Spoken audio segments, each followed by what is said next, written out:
Private Blythe gets only a few lines in the book, but becomes a key character in Carrington. Private Albert Blythe, the skinny kid who suffers from shell shock and gradually comes to terms with the reality of combat, has a major role in the Band of Brothers episode Carrington. In fact, he's arguably the soul of the episode, the one with the most substantial character arc.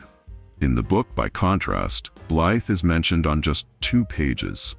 There really was a Knight of the Bayonet poem, but it hasn't survived, so the TV writers composed it from scratch.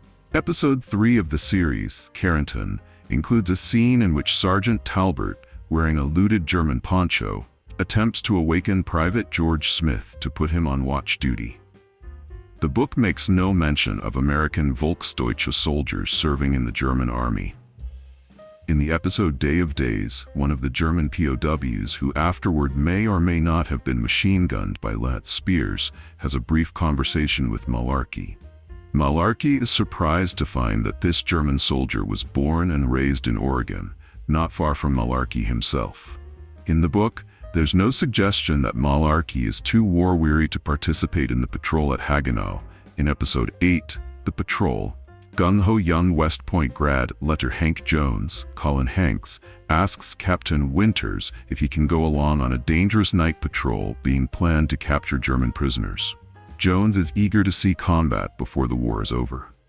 The book makes no mention of the punishment of Dutch women who fraternized with Germans.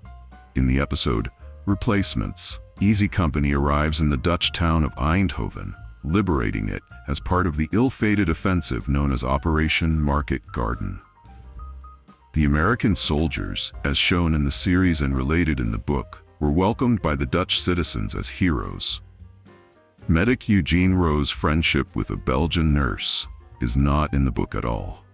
Stephen Ambrose's book has high praise for the medic Eugene Rowe, who was at the battle for Bastogne and performed heroically, dashing about the battlefield to help the injured with no regard for personal safety. In the book, Winters tries to talk the NCOs out of their mutiny. In the first episode, Currahee, the problem of Captain Sobel's battlefield incompetence, as well as his overbearing personality, is solved rather neatly.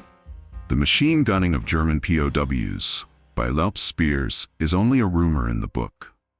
The book mentions that Letlanche Spears, who rises to become the commander of Easy Company after Dick Winters' promotion, deliberately cultivates a reputation for being a stone-cold killer.